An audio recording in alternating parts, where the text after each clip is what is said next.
Hello everyone, मैं Bharat रुनीवाल from fast education आप सभी का स्वागत करता हूं। आज हम देखने वाले हैं टीडीएस इन 15 मिनट्स। क्या आप बात कर रहे हो? यस, आज वो 5 प्रॉब्लम जो टीडीएस से रिलेटेड होती है हम आज उनको क्लोज कर देंगे, आज उनको समझ लेंगे। पहला सर, हमें सेक्शन याद नहीं रहता है कि किस सेक्शन में टीडीएस काटना है, अब आप भूलोगे नहीं। दूसरा, सर कौन पेमेंट करेगा? सर तो टीडीएस उसे काटना है, मतलब पेयर कौन होगा। तीसरा, सर पेई कौन होगा, मतलब किसको पेमेंट कर रहे हैं तो टीडीएस डिडक्ट करना है। ये आज आपकी प्रॉब्लम रिजॉल्व हो जाएगी। और चौथा, सर किस रेट से टीडीएस काटना है। और पांचवा, सर किस लिमिट के ऊपर हमें टीडीएस काटना है। जनरली अगर आपने ये 5 प्रॉब्लम को एड्रेस कर लिया तो टीडीएस का चैप्टर आपकी ऑन टिप्स पर होगा। जिस चीज को समझने में आप 10 घंटे लगाते हो, अब 15 से 20 मिनट के अंदर वो आपकी टिप्स पर होने वाला है। जी हां, शुरुआत करते हैं। यस, तो अब हम शुरू करने वाले हैं। देखो, यहां पर मैं जो आपको कराने वाला हूं, नॉन रेजिडेंट से रिलेटेड जो सेक्शंस है वो यहां पर हम कवर नहीं करेंगे। उसके अलावा जो 26 सेक्शंस है वो सारे के सारे हम यहां पर क्लोज करेंगे और सारे के सारे आपके ऑन टिप्स होने वाले हैं। यस, शुरुआत करते हैं। सेक्शन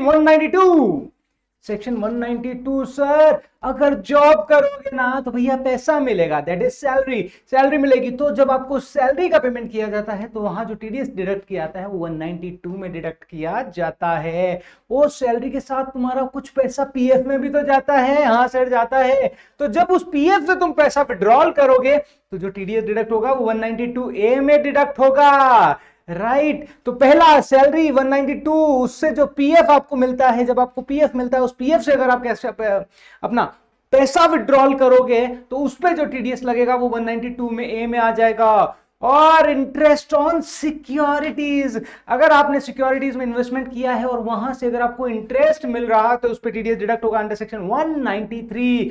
सर सिक्योरिटीज के अलावा अगर मैंने कहीं और इन्वेस्टमेंट कर रखा है वहां से मेरे को इंटरेस्ट आ रहा है तो सर इंटरेस्ट ऑन सिक्योरिटीज तो 193 में आ गया। सर इसके अलावा कोई इंटरेस्ट हो तो वो कहां आएगा? वो आपका आ जाएगा 194A। ओके सर, 194 भूल गए आप? हाँ भूल गए भैया, डिविडेंड अभी टैक्सेबल हुआ है, पहले टैक्सेबल नहीं था। राइट, कुछ साल पहले से ही टैक्सेबल हुआ है तो इसलिए भूल गए, कोई बात नहीं। 194 अब डिविडेंड आ जाएगा। डिविडेंड पे अगर आपको डिविडेंड रिसीव्ड होता है तो यस, उस पे भी टीडीएस डिडक्ट किया जाएगा अंडर सेक्शन 194। तो अभी तक जो हमने क्या क्या देख लिया है, 192 सैलरी, 192A पीएफ से अगर आप कोई भी अमाउंट विड्रॉल करते हो तो 192A। राइट, सैलरी से जो पीएफ आता है उस पीएफ से अगर आप विड्रॉल करते हो, सैलरी से आपका अमाउंट पीएफ में डिपॉजिट होता है, वहां से अगर आप अमाउंट विड्रॉल करते हो तो 192A। 193 इंटरेस्ट ऑन सिक्योरिटीज पे जो इंटरेस्ट मिलता है उसके अलावा अगर कोई इंटरेस्ट मिलेगा तो 194A। Right, 194 dividend. अब आता है सर 194B। बल्ले बल्ले सर, लॉटरी लग गई तो विनिंग फ्रॉम लॉटरी, तो 194B में टीडीएस डिडक्ट होगा। बड़ी वाली बल्ले बल्ले सर, हॉर्स रेस में पैसा लगाया वहां पर विनिंग हुई, विनिंग फ्रॉम हॉर्स रेस, तो उस केस में टीडीएस डिडक्ट होगा 194BB। राइट, 194C से कॉन्ट्रैक्ट, अगर आपको कोई कॉन्ट्रैक्ट पे पेमेंट किया जाता है, जो अगर आप कोई कॉन्ट्रैक्ट का पेमेंट दे रहे हो तो उस पे जो टीडीएस डिडक्ट होगा वो 194C में आ जाएगा। 194D, दे भैया प्रीमियम दे प्यार दे। अरे भाई, इंश्योरेंस एजेंट को किस चीज से ज्यादा प्यार होता है? प्रीमियम से। भैया प्रीमियम आएगी तभी तो कमीशन मिलेगा। राइट, तो इंश्योरेंस कमीशन कवर हो जाएगा 194D के अंदर। 194DA, दादा अगर तुमने आज लाइफ इंश्योरेंस में पैसा लगाया है तो तुम जब दादा बन जाओगे, मतलब मैच्योरिटी का जो पैसा कब मिलेगा तुम्हें? जब तुम दादा बन जाओगे। 194DA दादा, मतलब इंश्योरेंस, आपने अगर लाइफ इंश्योरेंस में पैसा लगाया है और उसकी मैच्योरिटी पे आपको जो अमाउंट रिसीव्ड होती है उस पे जो टीडीएस डिडक्ट होगा वो 194DA में आ जाएगा। 194E एंटरटेनर, अगर कोई एंटरटेनर को अगर आप पेमेंट करते हो और तुम्हें हिंदुस्तानी एंटरटेनर तो चाहिए नहीं, फिरंगी चाहिए, है ना? हाँ भाई, वो वाला एंटरटेनर की बात नहीं करो, सिंपल। हाँ, तो तुम्हें फिरंगी चाहिए, अब फिरंगी एंटरटेनर को पेमेंट करते हो तो यस, यहां पर टीडीएस आ जाएगा। राइट, 194 ई में, अरे 194 डबल ई, अरे ज्यादा एंटरटेन पे फोकस ना करेगा भाई, कुछ इन्वेस्ट भी कर लिया करो, सेविंग भी कर लिया करो, राइट, कुछ सेविंग भी कर लिया करो। 194 ई, अगर आप एंटरटेनर को पेमेंट करते हो, फिरंगी नॉन रेजिडेंट, राइट, उस केस में टीडीएस डिडक्ट होगा 194 ई में। 194 डबल ई, अगर एंटरटेन के अलावा भैया कोई और भी काम कर लिया करो, सेविंग भी कर लिया करो, नेशनल सेविंग स्कीम, राइट, यहां पर टीडीएस डिडक्ट होगा 194 डबल ई के अंदर। 194 जी गैम्बलिंग, अरे भैया तू सटोरिया बना रहा है लोगों को, लॉटरी बेच रहा है, लॉटरी बेच के जो आपको कमीशन मिल रहा है, that will be covered under 194 जी, उस पे जो टीडीएस डिडक्ट होगा 194 जी में डिडक्ट होगा। 194 जी लॉटरी पे जो कमीशन है, यस, वो अगर आपको लॉटरी पे जो कमीशन मिलता है उस पे जो टीडीएस डिडक्ट होगा वो 194 जी में होगा। सर इंश्योरेंस का कमीशन 194 डी में आ गया, सर लॉटरी का कमीशन 194 जी में आ गया, सर इसके अलावा है ना एच, है ना 194 एच, उसके अलावा अगर कोई भी कमीशन या ब्रोकरेज है तो 194 एच में कवर हो जाएगा, राइट। अब आपका आता है 194 आई, आई आई आई, रिक्वायरमेंट आई, भैया अगर कोई रिक्वायरमेंट है तो जरूरी थोड़ी एसेट्स ही खरीद लो, अगर किसी भी चीज की तुम्हें जरूरत है तो जरूरी थोड़ी वो चीज ही खरीद ली जाए, रेंट पे ले लो ना यार। अगर मान लो तुम्हें 1 किलो दूध की रिक्वायरमेंट हो तो क्या गाय खरीद के लगा दोगे? नहीं ना, लेके आ जाओगे, तो बस सिंपल है, दूध लेके आ जाओगे। तो वैसे ही अगर तुम्हें कोई चीज की रिक्वायरमेंट है तो खरीदो मत, रेंट पे ले लो। तो 194 आई, रिक्वायरमेंट आई, अरे रेंट पे ले ले यार, तो रेंट 194 आई, रेंट, राइट, रेंट से रिलेटेड अगर कोई पेमेंट है तो यस, उस पे 194 आई में टीडीएस डिडक्ट करना पड़ेगा। अब आईए से लेके आईए, आईबी, आईसी, तीनों रिलेटेड टू इमूवेबल प्रॉपर्टी है, तीनों रिलेटेड टू इमूवेबल प्रॉपर्टी है। आईए अगर इमूवेबल प्रॉपर्टी एक्वायर कर रहे हो, आईए एक्वायर, अगर इमूवेबल प्रॉपर्टी एक्वायर कर रहे हो तो टीडीएस आईए में डिडक्ट होगा। आईबी आपको जब अपन डिटेल में सेक्शंस देखेंगे ना तो आई में मैं आपको बताऊंगा कि कुछ केसेस में इंडिविजुअल और एचयूएफ जिसका प्रीसीडिंग प्रीवियस ईयर का टर्नओवर 1 करोड़ या 50 लाख से ज्यादा नहीं है, वो आई में टीडीएस नहीं काट सकता, वो आई में नहीं काट सकता, उसको बी में कवर कर लिया भैया। आईबी इधर भी आ जाओ, इधर भी आ जाओ, उधर नहीं हो तो इधर भी आ जाओ, आईबी में कवर कर लिया उनको, राइट। तो वो इंडिविजुअल और एचयूएफ जिसका प्रीसीडिंग प्रीवियस ईयर का टर्नओवर 1 करोड़ या 50 लाख से ज्यादा नहीं है, अगर वो इमूवेबल प्रॉपर्टी में रेंट का पेमेंट कर रहा है तो आईबी में कवर हो जाएगा। आईसी इमूवेबल प्रॉपर्टी पे कंस्ट्रक्शन करते हैं, मिलके कंस्ट्रक्शन करते हैं भाई, मतलब जेडीए, अगर आप इमूवेबल प्रॉपर्टी पे जेडीए कंस्ट्रक्शन कर रहे हो, मतलब जेडीए का पेमेंट अगर हो रहा है तो यस आईसी में कवर हो जाएगा, राइट, आईसी में टीडीएस डिडक्ट होगा। अब आता है जे 194 जे से जबरदस्त सर्विसेज कौन देता है? प्रोफेशनल आदमी देता है ना, तो yes professional services, fees for technical services, royalty, non compete fees और डायरेक्टर्स रेम्युनरेशन, वो आपका 194 जे में कवर हो जाएगा, उससे रिलेटेड जो टीडीएस है वो 194 जे में डिडक्ट होगा। के 194 के, अरे कभी कभी इन्वेस्टमेंट भी कर लिया करो म्यूचुअल फंड्स में, यूटीआई में, तो यूटीआई की यूनिट्स और म्यूचुअल फंड की यूनिट पर जो इनकम होती है उसमें जो टीडीएस होता है 194 के। 194 एल ए ला, अगर गवर्नमेंट ने आपकी प्रॉपर्टी को एक्वायर कर ली तो गवर्नमेंट क्या बोलेगा? ला भैया ला, हमें तेरी नहीं सुनने का, इधर ला, मतलब कंपल्सरी एक्विजिशन, ला प्रॉपर्टी लेके आ, अपन ने ले लिया बस, ला ला ला, कंपल्सरी एक्विजिशन। अगर कंपल्सरी एक्विजिशन के कारण अगर आपको कोई भी पेमेंट मिलता है तो यस 194 एल में टीडीएस डिडक्ट किया जाएगा। 194 एम, जैसे मैंने आपको बताया था ना, आई के अंदर इंडिविजुअल और एचयूएफ जिनका प्रीसीडिंग प्रीवियस ईयर में 50 लाख और 1 करोड़ से ज्यादा टर्नओवर नहीं है, वो आई में टीडीएस नहीं डिडक्ट कर सकते। वैसे ही सी में, एच में और जे में इंडिविजुअल और एचयूएफ जिनका प्रीसीडिंग प्रीवियस ईयर का टर्नओवर 1 करोड़ या 50 लाख से ज्यादा नहीं है, वो वहां पर टीडीएस डिडक्ट नहीं कर सकते, तो उनको उनको मैनेज कर लेंगे, यहां पे मैनेज कर लेंगे, एम में मैनेज कर लेंगे। 194 एम में उनको बोल दिया है भैया अगर तुम वहां पर कवर नहीं हो रहे हो तो एम के अंदर तुम्हें टीडीएस काटना पड़ेगा इफ सर्टेन अमाउंट से ज्यादा तुम सर्टेन अमाउंट से ज्यादा अगर तुम पेमेंट कर रहे हो तो, related to contract, related to professional services और रिलेटेड टू ब्रोकरेज और कमीशन, राइट। तो सी, एच और जे में कवर नहीं हो रहे हैं, राइट, क्योंकि आई वाला तो ऑलरेडी आई बी में आ चुका है, राइट। एम में मैनेज कर लेंगे, नो 194 नो कैश विड्रॉल नहीं करने का, अगर आप कैश विड्रॉल करते हो तो टीडीएस डिडक्ट हो जाएगा 194N में, राइट। ओ ऑपरेटर, अगर ई कॉमर्स ऑपरेटर अगर पेमेंट करता है ई कॉमर्स पार्टिसिपेंट को तो यस ओके अंदर टीडीएस डिडक्ट किया जाएगा। पी पेंशन, अगर specified bank, notified specified bank अगर सीनियर सिटीजन को, यहां पर सीनियर सिटीजन को उन्होंने बोला है कि भैया 75 से ज्यादा वाले एज को, 75 से ज्यादा वाले रेजिडेंट इंडिविजुअल को अगर नोटिफाइड बैंक पेंशन का पेमेंट कर रहा है और उसके पास और कोई इनकम नहीं other than interest, right, yes TDS deduct हो जाएगा 194P में उसकी स्लैब रेट के अकॉर्डिंग। 194Q अगर बायर परचेस कर रहा है और ड्यूरिंग द प्रीवियस ईयर अगर उसने 50 लाख से ज्यादा का परचेस किया है तो यस उसे टीडीएस डिडक्ट करना पड़ेगा under section 194Q। So I hope this is clear. फटाफट से एक बार वापस रिवाइज कर लेते हैं। ये सब फटाफट से रिवाइज कर लेते हैं जो अभी तक पढ़ा था। 194A सैलरी, वो सैलरी से जो पीएफ मिलता है अगर वो पीएफ से अमाउंट को विड्रॉल करते हो 192A। 193 sir interest on securities, sir securities के अलावा कोई इंटरेस्ट तो कहां आएगा 194A, सर 194 भूल गए, अरे डिविडेंड का है ना भाई।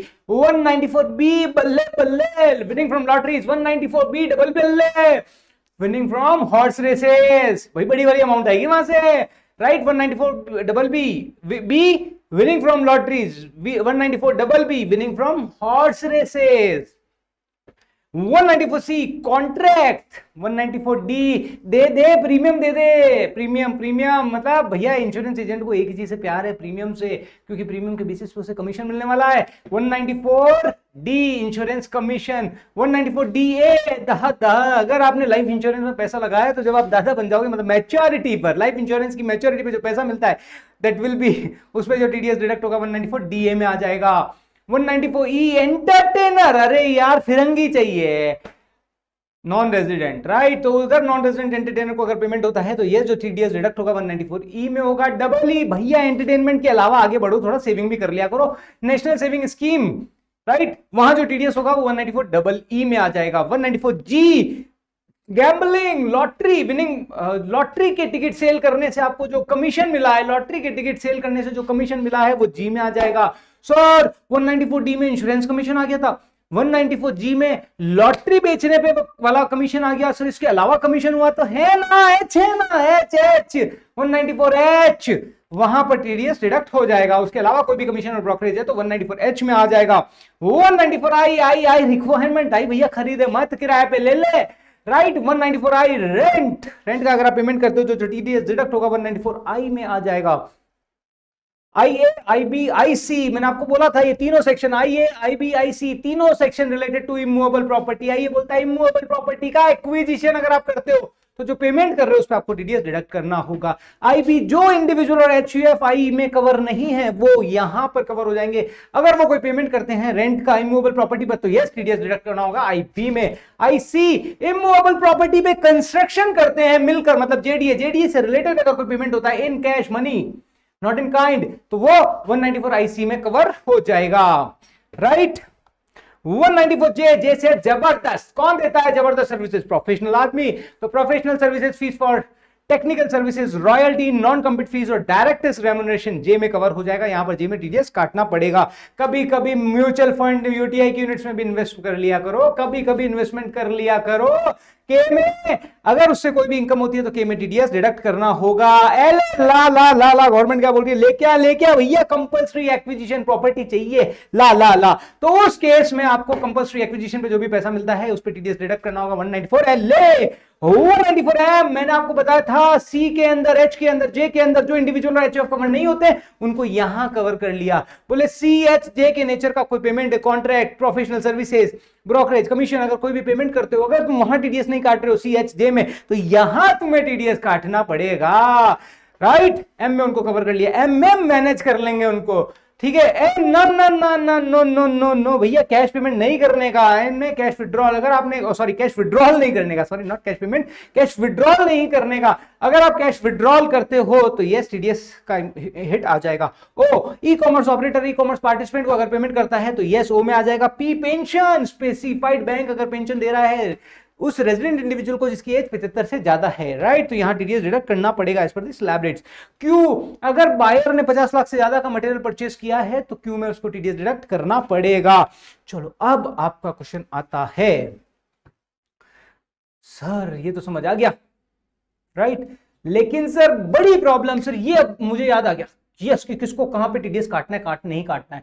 अब सर प्रॉब्लम क्या आ रही है, सर कौन पेमेंट कर रहा है, बड़ा कंफ्यूज हो जाते हैं, कभी आता है एनी पर्सन, कभी आता है ये, कभी वो, सर कंफ्यूज हो जाते हैं कि कौन पेमेंट कर रहा है तो उसको टीडीएस काटना है, कौन कर रहा है तो नहीं काटना है, राइट। मतलब पहला प्रॉब्लम है सर पेयर कौन होना चाहिए, और सर दूसरी प्रॉब्लम है पेई कौन होना चाहिए।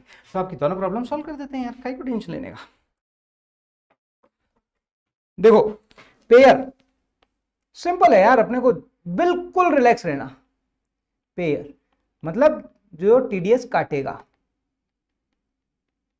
ठीक है ना, पेयर जो टीडीएस काटेगा, जो पेमेंट करेगा तो टीडीएस काटेगा, राइट। पेयर तो सर कौन टीडीएस काटेगा, है ना। तो यहां पर एक चीज ध्यान रखना, पेयर हर जगह जनरली एनी पर्सन, हर जगह जनरली क्या है, एनी पर्सन, एक्सेप्ट, लेकिन कुछ ऐसे सेक्शंस हैं जहां पर एनी पर्सन नहीं है, ठीक है ना, कुछ ऐसे सेक्शंस हैं जहां पर एनी पर्सन नहीं है। मतलब पेयर कौन होना चाहिए, जो टीडीएस काट रहा है, जो आपको पेमेंट कर रहा है और वो टीडीएस काटेगा, तो पेयर कौन होना चाहिए, एनी पर्सन एक्सेप्ट। अब वो कौन कौन से सेक्शंस हैं, 194A, 194C, 194H, 194I और 194J। इन सेक्शंस के केस में आप देखोगे ना, any person other than individual और एचयूएफ जिनका प्रीसीडिंग प्रीवियस ईयर में हुज टर्नओवर और gross receipts oblique sales preceding previous year में 50 लाख या 1 करोड़ से कम है, right. In case of profession 50 lakh consider किया जाएगा, in case of business 1 CR consider किया जाएगा, है ना। तो यहां पर देखो हर केस में, हर सेक्शन में जो पेयर है वहां बोला हुआ है any person, but in cases में क्या बोला हुआ है, इन केसेस में बोला हुआ है any person other than individual और एचयूएफ, वो इंडिविजुअल और एचयूएफ जिसका प्रीसीडिंग प्रीवियस ईयर में टर्नओवर या ग्रॉस रिसिप्ट्स 1 करोड़ या 50 लाख से कम है, राइट। तो यहां पर आपको ये चीज ध्यान रखनी है, बाकी क्या हो जाएगा अदर पर्सन। लेकिन छोटी मोटी चीजें हैं, मैं आपको और बता देता हूं। जैसे अगर आप देखोगे ना, जैसे अगर आप देखोगे सेक्शन, हाँ, सेक्शन 192 है ना। अब यहां सेक्शन 192A, ये आपको कॉम्बो में लेके चलता हूं ताकि कंफ्यूज नहीं होंगे आप, कुछ भारी नहीं है। सेक्शन 192A, देखो ए में क्या है, एम्प्लॉयर होना चाहिए, है ना, कोई भी हो सकता है। 192A ईपीएफ ट्रस्ट वो पेमेंट करेगी, तो ये चीज ध्यान रखना। 194 में डोमेस्टिक कंपनी, क्योंकि डिविडेंड डोमेस्टिक कंपनी के द्वारा पे किया जाएगा, राइट, डोमेस्टिक कंपनी आएगा, ठीक है। फिर आ गया 194IB और 194M। यहां आपको पता है, मैंने बताया था 194IB में जो आई में कवर नहीं हो रहा वो इंडिविजुअल और एचयूएफ यहां आ जाएगा, राइट। तो एनी पर्सन नहीं है, वो इंडिविजुअल और एचयूएफ जो आई में कवर नहीं हो रहा है। यहां जो CHJ में कवर नहीं हो रहा है वो इंडिविजुअल और एचयूएफ एम में मैनेज कर लेंगे, मैंने देखा था ना, एम में मैनेज कर लेंगे उनको जो CHJ में कवर नहीं हो रहे हैं। CHJ में अपन देखेंगे, जब डिटेल में अपन देखेंगे तो वहां होगा कि अदर देन इंडिविजुअल एचयूएफ जिसका प्रीसीडिंग प्रीवियस ईयर में टर्नओवर 50 लाख या 1 करोड़ या 50 लाख से कम है, राइट। अगर CHJ में वो टीडीएस नहीं काट रहे हैं, उनको एम में हम पकड़ लेंगे उन पेमेंट्स, कुछ सर्टेन पेमेंट्स पर, ठीक है ना। वो आ गए 194N और 194P। आप कैश विड्रॉल कर रहे हो तो बैंक, राइट, यहां पर P bank notified pension scheme, है ना, आपको पेंशन दे रहा है, प्लस आपका इंटरेस्ट के अलावा और कोई इनकम नहीं है, तो वो स्लैब रेट के अकॉर्डिंग टीडीएस डिडक्ट करेगा, राइट। तो यहां तक क्लियर है। और 194Q में बायर जिसका 50 लाख से ज्यादा है, तो इसको वैसे कोई ऐसा इश्यू है नहीं इसमें, ठीक है ना। तो मेजरली आपको ये चीज ध्यान रखनी है। आई होप दिस इज क्लियर, समझ आ गया। पेयर कौन होना चाहिए, पेयर होना चाहिए any person, any person, any person. देखो ये तो जस्ट एक क्लियरिटी के लिए है, ऑटोमेटिकली आपको समझ आ जाएगा, ऐसा कोई इशू है नहीं इसमें, ये क्लियरिटी के लिए। बट मेजरली आपका क्या हो गया, पेयर कौन हो गया, any person other then 194A, 194C, 194H, 194I, 194J। इन केसेस के अलावा सब में कौन है पेयर, एनी पर्सन। तो अब याद रखने की जरूरत खत्म। ऐसे ही आ जाओ, पे को भी समझ लेते हैं सर। ऐसे ही पेई को भी समझ लेते हैं। पेई, पेई मतलब जिसको पेमेंट मिल रहा है, जो पेमेंट रिसीव कर रहा है, ठीक है ना, जो पेमेंट रिसीव कर रहा है, पेई जो पेमेंट रिसीव कर रहा है, कौन होना चाहिए सर? ऑलवेज, ऑलवेज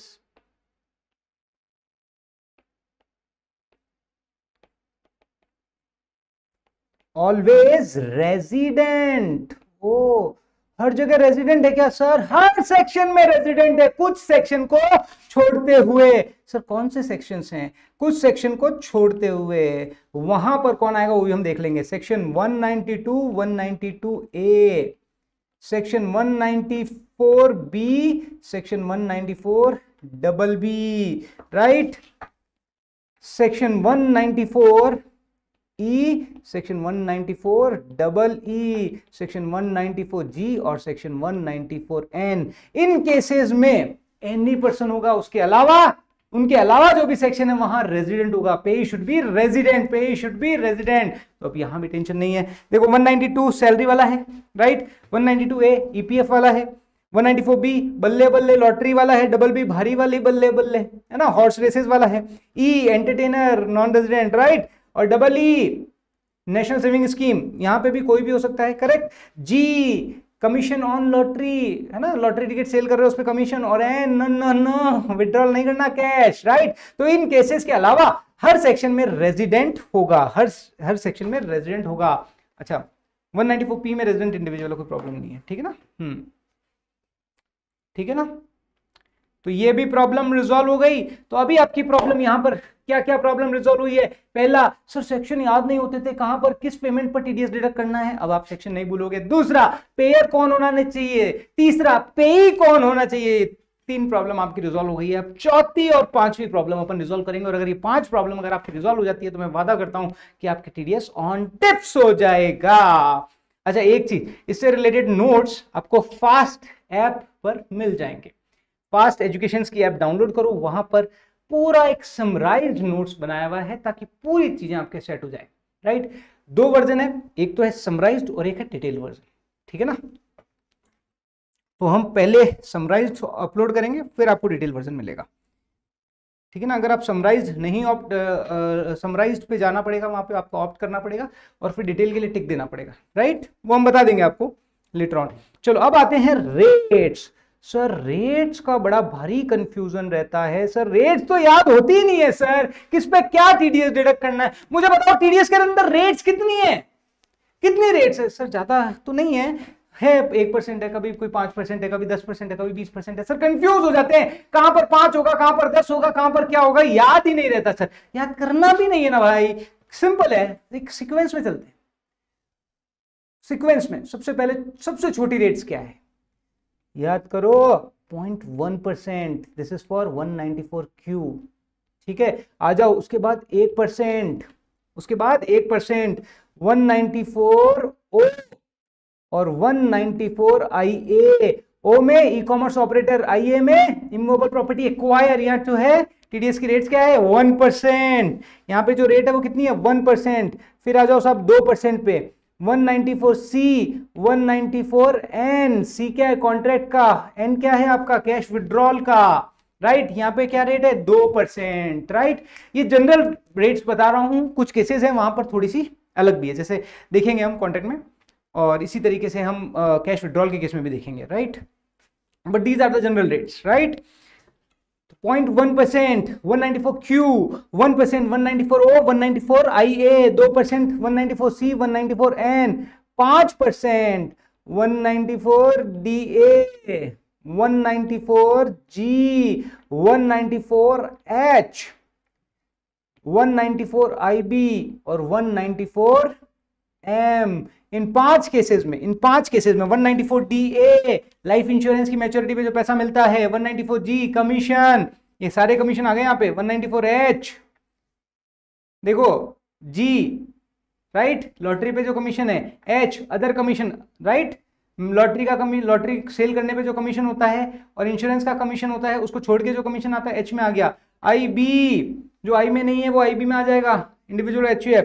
और M जो सी एच जे में नहीं है वो यहां पर आ जाएंगे। तो इन पांचों केसेस में 5% का टीडीएस रेट है, 5% का टीडीएस डिडक्ट किया जाएगा, राइट। अब इसके अलावा देखो 20% 194 ई के अंदर आप जाओगे, एंटरटेनर फिरंगी, उसके केस में आपको 20% है, राइट। अगर सरचार्ज एप्लीकेबल है तो ये सरचार्ज भी लग जाएगा और सेस ऑलवेज लगेगा, राइट, सेस ऑलवेज लगेगा। तो यहाँ पे जो इफेक्टिव रेट हो जाएगी ना वो 20.8 हो जाएगी, क्योंकि 20% इंटू 4% सेस, ठीक है ना। और अगर सरचार्ज है तो वो भी एप्लीकेबल, राइट। फिर 30% 194B 194BB, ये आपका 30% आ गया। और दो केसेस ऐसे हैं जहां स्लैब रेट के अकॉर्डिंग होगा, 192 और 192P में, उसके अलावा सभी पर 10% की रेट्स है, अदर्स, ठीक है ना। उसके अलावा जो अदर्स हैं उस पर 10% की रेट है। बताओ याद करना पड़ा या नहीं पड़ा? नहीं सर। तो इस तरीके से आपकी लाइफ आसान हो जाएगी, राइट। चलो अब हम चलते हैं, वापस एक बार बता देता हूं टैक्स रेट। सबसे पहले 0.1% 194 क्यों, वो परचेस करता है ना 50 लाख से ज्यादा, तो उस पर 0.1% का टीडीएस डिडक्ट करना होगा। 194 ई कॉमर्स ऑपरेटर और 194 IA इमोबल प्रॉपर्टी का एक्विजिशन करते हो तो उस केस में जो टीडीएस है वो 1% उसकी रेट है, 1% से टीडीएस डिडक्ट करना होगा। 194C 194N, सी मतलब कॉन्ट्रैक्ट, एन मतलब कैश विड्रॉल, 2% की टीडीएस रेट है। 194DA life insurance, 194G commission, lottery ticket sale करते हो उस पर जो आपको कमीशन मिलता है। 194H other commission and brokerage, ठीक है ना, इंश्योरेंस वाला कमीशन और जो लॉटरी वाला कमीशन उसको छोड़ के जो कमीशन है वो एच में आ जाएगा, कमीशन ब्रोकरेज वगैरह यहाँ एच में आ जाएगा। IB, राइट, जो इंडिविजुअल और HUFI में कवर नहीं हो रहे हैं, अगर वो रेंट का पेमेंट करते हैं तो IB में कवर हो जाएंगे। 194M जो CHJ में कवर नहीं हो रहे वो M में कवर हो जाएंगे। इन केसेस में जो टीडीएस की रेट है वो दैट इज 5%। 194E के केस में 20% है, B और BB के केस में 30% है, और 192 और 192P के केस में स्लैब रेट के अकॉर्डिंग टैक्स डिडक्ट किया जाएगा। और इसके अलावा जो भी केसेस है वहां पर 10% की रेट से टीडीएस डिडक्ट किया जाएगा। अब सर ये तो बहुत बढ़िया हो गया, अब सर हमें लिमिट्स भी बता दोगे तो मजा आ जाएगा सर, मजा आ जाएगा, राइट। तो चलो लिमिट्स डिस्कस।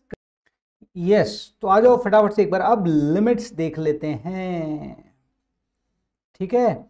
अब बोलते जाओ मेरे साथ फटाफट से, यहां पे आपका रिकॉल भी हो जाएगा। इस वीडियो को 3-4 बार देख लेना, बस आप कहीं नहीं जाना। और एक चार्ट है, एक तो आपको प्रॉपर चार्ट मिलेगा और एक दूसरा चार्ट मैंने जो बनाया है, मैंने एक ब्लैंक चार्ट बनाया है।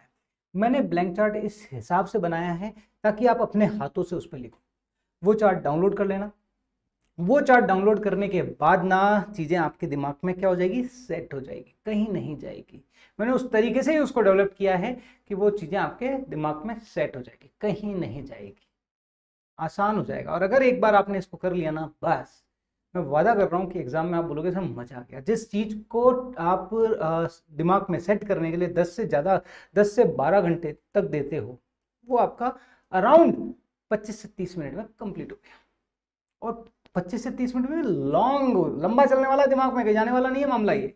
बस उस चार्ट को फिल कर लेना, चार्ट को कहीं पे सेट दीवार पे लगा लेना ताकि दिखता रहेगा, ठीक है। चलो अब आ जाओ सब 192, फटाफट से बोलते जाओ। 192 सैलरी 192 है, और सर सैलरी में जो पीएफ मिलता है उससे अमाउंट विड्रॉल करते हैं तो 192 है। तो बिल्कुल सर 192 में कोई लिमिट है क्या? नहीं सर, आपको स्लैब रेट पे आ जाएगा, ठीक है ना। 192A बिल्कुल यहां पर लिमिट है 50,000 से ज्यादा। यहां एक ट्विस्ट भी है, 50,000 और ज्यादा, 50,000 और 50,000 से ज्यादा।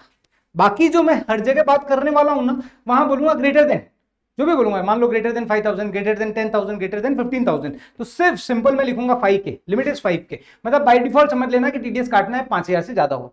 और ये मैं बोलूंगा in general cases, right, not in the some specified. क्योंकि क्या होता है कि जनरल केसेस में जो टैक्स लिमिट है दैट इज 5,000, बट कुछ सर्टेन स्पेसिफाइड कंडीशंस पे लिमिट चेंज हो सकती है। तो मैं एक डिस्क्लेमर दे रहा हूं कि these are the general cases, है ना। In specific cases there is some specific conditions also, अगर वो फुलफिल होता है तो हो जाएगा, करेक्ट। तो मतलब जो लिमिट है वो चेंज हो सकती है। चलो आ जाओ फटाफट से। 192 सैलरी, सर स्लैब रेट के अकॉर्डिंग टीडीएस डिडक्ट होगा, ऐसा कोई वो आपकी यहाँ लिमिट नहीं है, जो भी आपकी इनकम रहेगी उसके अकॉर्डिंग। 192A यहाँ पर 50,000 या 50,000 से ज्यादा अगर आप विड्रॉल कर रहे हो, यस टीडीएस डिडक्ट होगा। अच्छा एक चीज और ध्यान रखना, DA में भी है 1 लाख या 1 लाख से ज्यादा, ठीक है ना। इन दो केसेस में ही है जहां पर 50,000 या ज्यादा या 1 लाख या ज्यादा, बाकी सब में आप देखोगे ग्रेटर देन। अब जैसे आप यहां पे आओ 193 5K, 5,000 से ज्यादा होते ही टीडीएस काटना है आपको। डिविडेंड 5K, डिविडेंड 5K, ठीक है। Interest on interest other than interest on security, यहाँ की जो भी लिमिट है वो 5K है, बट यहाँ पे कुछ देखोगे कुछ कंडीशन में 40K और 50K भी है, right. But these are some specific. Bank अगर पेमेंट कर रहा है तो 40,000 है, सीनियर सिटीजन को दे रहा है तो 50,000 है, राइट। विनिंग फ्रॉम लॉटरीज और विनिंग फ्रॉम हॉर्स रेसेस, यहाँ पर है 10K। 10,000 से ज्यादा अगर पेमेंट है तो यस टीडीएस डिडक्ट करना पड़ेगा।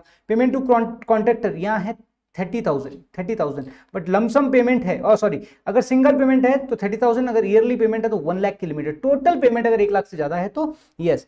इंश्योरेंस कमीशन 194D, यहां पर इसकी लिमिट है 15K, ये लिमिट हमने देख ली डीए की 1 लाख, राइट। फिर आता है 194E, यहां पर अगर आप नॉन रेजिडेंट एंटरटेनर को अगर कोई पेमेंट कर रहे हो या नॉन रेजिडेंट स्पोर्ट्समैन एसोसिएशंस को अगर कोई पेमेंट कर रहे हो तो यस उस पर टीडीएस डिडक्ट होगा 20.8%, राइट। 194EE, यहां पर जो आपकी लिमिट होगी दैट इज 2.5K, मतलब 2500 रुपए से ज्यादा अगर आप है, राइट। तो payment of deposit under national saving scheme, तो उस केस में 2500 रुपए से ज्यादा है तो टीडीएस डिडक्ट होगा। 194G 15, 194H 15, 15K। अच्छा एक चीज ध्यान रखना, देखो ये इंश्योरेंस कमीशन, ये H ये भी कमीशन है और ये G ये भी कमीशन है, तो तीनों कमीशन में क्या हो गया 15,000 की लिमिट है, ठीक है ना 15,000। रेंट 2.4 lakhs पर एनम, अगर इससे ज्यादा का है तो ये टीडीएस डिडक्ट होगा। इमोबल प्रॉपर्टी यहाँ पर 50 लाख से ज्यादा, 50 lakhs, ग्रेटर देन 50 lakhs, ठीक है ना, 50 लाख से ज्यादा है। अगर रेंट बाय सर्टेन इंडिविजुअल और एचयूएफ तो 50,000 पर मंथ, 50,000 पर मंथ से ज्यादा अगर आप रेंट का पेमेंट कर रहे हो इंडिविजुअल और एचयूएफ तो यस आईबी में टीडीएस डिडक्ट करना होगा, ठीक है ना। स्पेसिफाइड एग्रीमेंट, अगर आप जेडीए के अंदर कैश पेमेंट मतलब मॉनेटरी टर्म में अगर पेमेंट कर रहे हो, नॉट इन काइंड तो ये सबको टीडीएस डिडक्ट करना होगा आईसी के अंदर। जे में जो लिमिट है that is 30,000, but directors fees के केस में कोई लिमिट नहीं है, 1 रुपया भी अगर आप पे करोगे तो टीडीएस आपको डिडक्ट करना होगा, ठीक है। Income on units other then in nature of, मतलब जो म्यूचुअल फंड की यूनिट्स है या यूटीआई की यूनिट्स है, राइट, उनके केस में क्या लिमिट हो जाएगी 5K, 5,000 से ज्यादा टीडीएस डिडक्ट करना पड़ेगा। कंपल्सरी एक्विजिशन के केस में 2.5 लाख से ज्यादा अगर आपको पेमेंट मिलता है तो यस आपको टीडीएस डिडक्ट करना पड़ेगा।